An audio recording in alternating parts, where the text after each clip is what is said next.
Toledo, a operação dessa semana revelou o protagonismo desse general Mário Fernandes, que era talvez o radical livre mais frenético, né, dessa operação toda. A investigação mesmo revelou vários conteúdos nele, mensagens, né, a comunicação dele com os outros suspeitos, etc. A história dele vem de antes disso. Enfim, ele se tornou um protagonista dessa história. O general Mário Fernandes é um general de brigada que já passou para a reserva, mas ele pertence à elite do Exército Brasileiro nos critérios que formam a elite do Exército Brasileiro, né? Ele tem o curso de paraquedista, que é um curso de prestígio dentro do Exército, até o Bolsonaro tem, então não devia ser tão prestigioso assim, mas enfim. Tem o curso de ações de comandos, que também dá direito a ele usar um distintivo, assim como o de paraquedista, e tem o curso de forças especiais. Esses dois cursos, comandos e forças especiais, são os dois mais importantes cursos da carreira do militar no Exército Brasileiro. Também poderia colocar o de combate na selva, mas eu acho que esses dois são os principais.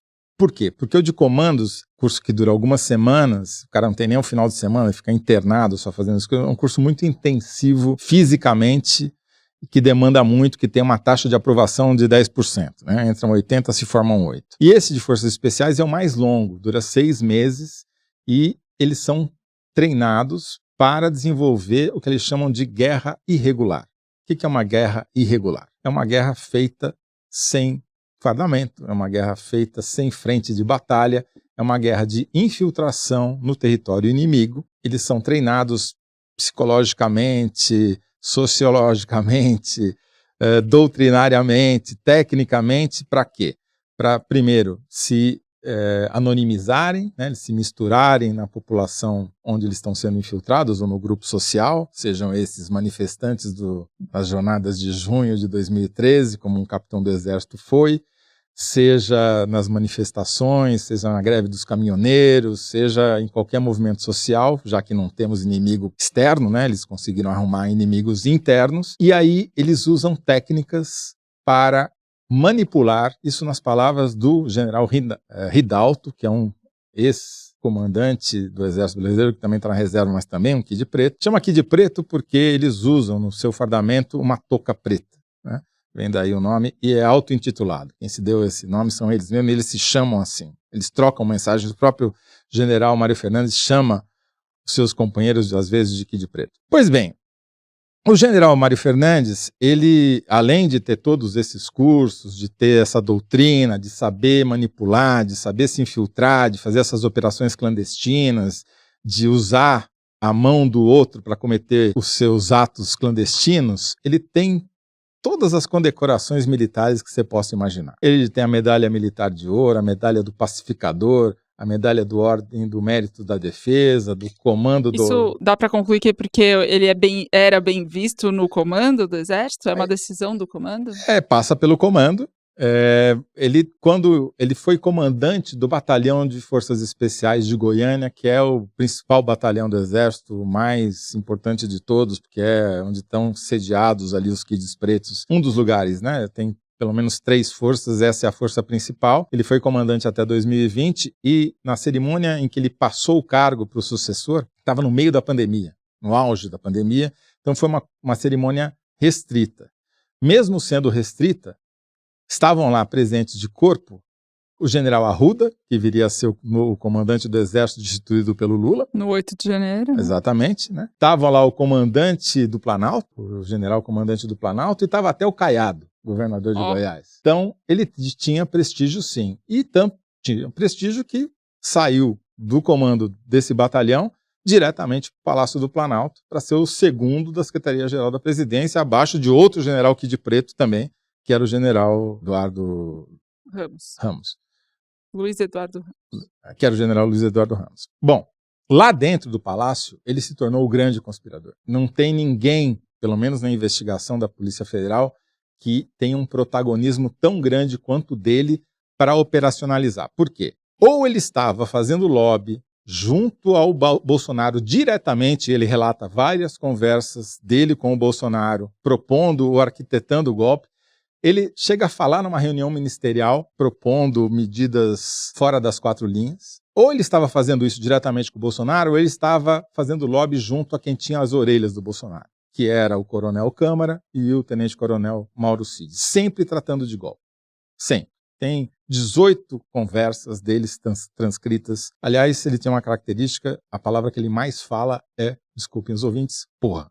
Falou 53 vezes em 18 mensagens e não falou nenhuma palavra mais do que isso. Claro, era uma muleta discursiva dele, né? Mas tirando essas muletas, a palavra mais significativa que ele fala 23 vezes, ou 21 vezes, desculpa, é presidente. E sempre como sinônimo de Jair Bolsonaro. Então, o foco dele era o Bolsonaro, convencer o Bolsonaro a participar do golpe ou apressar o Bolsonaro a fazer o golpe. E várias vezes também ele dava uma passadinha lá no QG do Exército, no acampamento, fazia uma selfie, animava o público. Exatamente. Quando ele não estava fazendo lobby, ele estava cuidando da implementação do golpe, porque ele era o grande organizador dos acampamentos, principalmente no acampamento em frente ao QG do Exército em Brasília. Ele era o cara que falava com o agro para fornecer caminhão, para fornecer mantimento, para fornecer dinheiro, para fornecer recursos. Era o cara que fazia lobby no Ministério da Justiça para que a Polícia Federal não fosse cumprir mandato de busca e apreensão e prisão dentro do acampamento. Era o cara que, para quem os caminhoneiros, para quem os organizadores do acampamento ligavam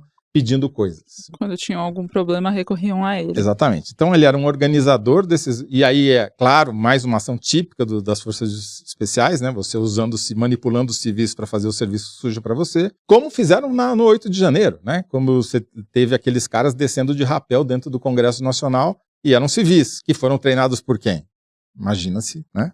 Agora a gente sabe que quem pode ter sido. E além, se não estava fazendo lobby, se não estava organizando os acampamentos golpistas, ele estava participando de reuniões e imprimindo planos de assassinato.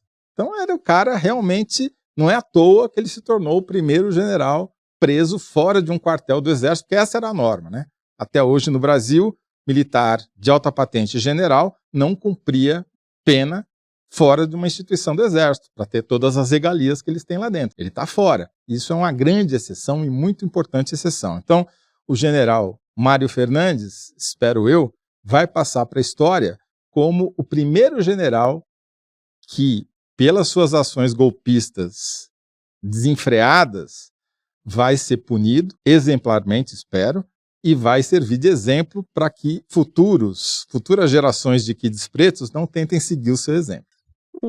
Esse general, depois que acaba o governo, eles tentam fazer o que não conseguiram, e aí ele consegue um emprego em Brasília, ele continua lá, no gabinete do Pazuello, que tinha sido o ministro da Saúde do Bolsonaro, general também, e que se elegeu deputado federal. Então ele vira assessor do deputado Pazuello, e depois é desligado, enfim, acabou aí. Ele ainda continuou. Tem um professor da UFRJ, aposentado, professor titular aposentado da UFRJ, que foi professor da Escola de Comando do Exército, que é um historiador especializado em história militar, professor Chico Carlos Teixeira, que diz que ou o Brasil acaba com os quides pretos, ou os quides pretos acabam com o Brasil. Porque eles, mais do que qualquer unidade do Exército, assimilaram essa doutrina de que eles são os tutores da pátria. Tem até uma ideia absurda que eles criaram, de que a origem do Exército está nas milícias que combateram e expulsaram os holandeses do Brasil no século XVII e que ali eles forjaram a nacionalidade brasileira e por isso têm o direito de serem os seus tutores. Primeiro que os holandeses não foram expulsos, né? A gente comprou a passagem de saída dos holandeses do Brasil a preço de ouro e pagou muito caro por isso durante décadas. Segundo que não existia exército na época, eram milícias que fizeram as batalhas que houve, né? Enfim, é tudo baseado em mentiras, né? E eles sustentam essas mentiras até hoje, e por isso que dá no que deu.